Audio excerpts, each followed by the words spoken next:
Il diverbio nel locale, senza conseguenze, poi il pugno sferrato in strada al termine di una serata che doveva essere solo divertimento, ma che si è trasformata in un incubo. A terra un sedicenne che è restato in coma per giorni. I fatti sono avvenuti la notte tra il 30 giugno e il 1° luglio a Padova.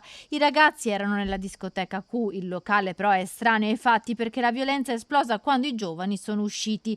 Poco lontano, in via Dante, il gruppo del sedicenne infatti si era allontanato dal locale dopo il battibecco con un altro gruppetto, proprio per evitare che la situazione degenerasse. Fatti pochi passi, convinti di non essere seguiti, si sono invece ritrovati davanti quei ragazzi che hanno cominciato ad insultarli. Spintoni, schiaffi e poi il pugno che ha steso a terra il sedicenne, che ha sbattuto la testa sull'asfalto. Mentre gli aggressori fuggono, gli amici chiamano l'ambulanza. Il sedicenne, trasportato d'urgenza in ospedale, è stato ricoverato in coma. Le sue condizioni solo negli ultimi giorni stanno lentamente migliorando. Ha riportato un grave trauma cranico con frattura dell'osso occipitale sinistro. La squadra mobile di Padova, che sta indagando sull'episodio e grazie alle telecamere di videosorveglianza cittadine avrebbe già identificato il responsabile, un 19enne padovano. Non appena il sedicenne si riprenderà, i medici accerteranno la gravità delle lesioni ed eventuali danni per chiarire le responsabilità penali dell'aggressore. Questo episodio però vede ancora una volta